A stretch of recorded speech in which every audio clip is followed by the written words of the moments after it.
soube depois. Alguns dos meus amigos tiveram situações inspiradoras que se transformariam em soluções geniais. E não é que o Tonico se tornou um gênio de verdade? Comecei minha parte do trabalho conversando com a vovó, que morava com a gente. Ela contou que nosso quintal de cimento já havia sido uma horta bem verdinha, da qual ela mesma cuidava. No dia seguinte, para espanto de todos, vó Sônia e eu quebramos o cimentado do quintal para refazer a horta. Eu até fiquei com bolhas nas mãos. A mamãe adorou. O papai disse que era o lugar do carro. Já a vovó, que parecia uma menina tão feliz, disse para seu filho que carro não é gente e não precisa morar em casa. Olha eles quebrando o quintal. Quebrou o quintal para fazer a horta. Vai falar por quê? Olha, o Peixoto perguntou por quê. Mais na frente um pouquinho ele vai explicar o porquê. Vamos lá. Ó. Quebrou a horta. Quando chegou o dia da segunda reunião com meus amigos, vovó e eu surpreendemos todos eles mostrando o que havíamos feito no quintal. Depois, ela nos serviu bolinhos de chuva e contou histórias do seu tempo. Com a experiência do quintal, eu tinha descoberto, olha só, Peixoto, que a terra bebia muita água da chuva. Mostrei para o pessoal os desenhos da minha ideia sobre a cidade verde total, das calçadas até os telhados. Olha que o projeto dele. Então o projeto dele foi esse, ter verde na cidade inteira. Tinha árvore na rua. Em todos os lugares, até em cima dos prédios. Até em cima dos prédios. Até em cima. Foi a ideia que ele teve e ele vai explicar. Ó, árvores no telhado do jardim, telhado de verduras, telhado de melancia, alameda dos abacaxis, calçada, horta, brócolis, isso tudo ele pensou. A coisa ficou ainda mais divertida quando meus amigos começaram a mostrar suas incríveis invenções. Maria, futura engenheira, aproveitou o exemplo do guarda-chuva invertido do Tonico e criou o projeto do guarda-chuva, que coletava e armazenava a água que caía do guarda-chuva. Ela desenhou vários modelos com diferentes soluções para guardar e reutilizar a água coletada. Então a ideia dela foi criar tipo de um depósito nos guarda-chuvas. Nos guarda-chuva. Falei errado. É quando ele virasse. Hã? Guardava água. É, aqui ó, no desenho mostra, ele tinha um depósito embaixo. Porque ele ia guardando água na chuva. Mas se ele fizesse tipo um furo no guarda-chuva, quando enchesse, podia encher sozinho. Aí o Kleber já tá tendo outras ideias. Já a ideia agora faz silêncio pra gente continuar. Já a ideia da Lucinha, que se tornou uma artista visual, nasceu de um bairro inesperado que viu um menino tomar.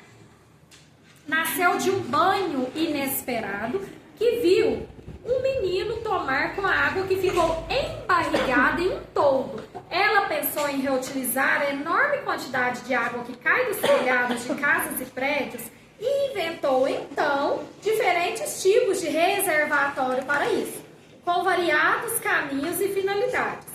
As paredes aquários de Lucinha eram verdadeiras obras de arte. Então, ela pensou em guardar a água que caía nos telhados, armazenadas dentro de paredes, como se funcionasse, como se fossem aquários. Legal, né? Legal. Por isso que ela depois, ela se tornou... Por isso que ela acabou se tornando uma artista visual. Ela podia fazer isso quando ela quisesse abrir a porta de que tem água e virava uma piscina dentro tinha que ser uma coisa bem organizada. Continuando. E foi então que o Tonico mostrou porque viria se tornar um cientista. Acabou que o Tonico virou um cientista. Inventou o revolucionário carro piscininha, mas demoramos para entender como funcionava sua criação. Ele nos contou que teve essa ideia ao ver os carrinhos do seu irmão cheios de água lá no quintal de sua casa. Graças ao Tonico, hoje quase todos os carros têm piscininha para armazenar um bom volume de água da chuva. Essa e muitas outras criações tornaram o Tonico um grande inventor. Aliás, é por isso que eu agora estou de volta a São Paulo para entrevistá-lo, né? Aos sair do desembarque, quase não reconheci o Tonico. Meio careca, sem aquela juba, trocamos um abraço forte e ficamos emocionados. Como me atrasei enquanto esperava, ele aproveitou para recarregar a bateria do carro. Logo foi me contando divertidamente de muitas invenções que não funcionaram.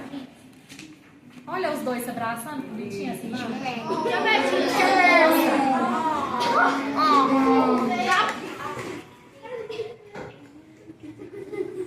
Olha. Deixa eu ver, tia. Depois eu vou deixar vocês manusear o livro. Continuando.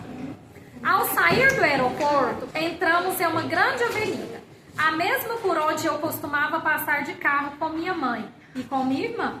Foi então que percebi por que a cidade estava quase reconhecível. A região tinha muitos prédios novos, mas o trânsito estava organizado, as calçadas eram verdes por causa das plantações e mesmo debaixo daquela tempestade não havia inundação.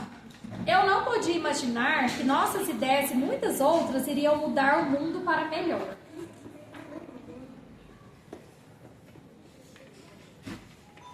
Assim termina a história, tá? Deles com essa reflexão emocionada dele. Então ele viu no final da história que realmente a história, as ideias dele poderiam mudar o mundo. E esse livro aqui é muito interessante porque depois ele vem contando ideias para mudar o mundo de pessoas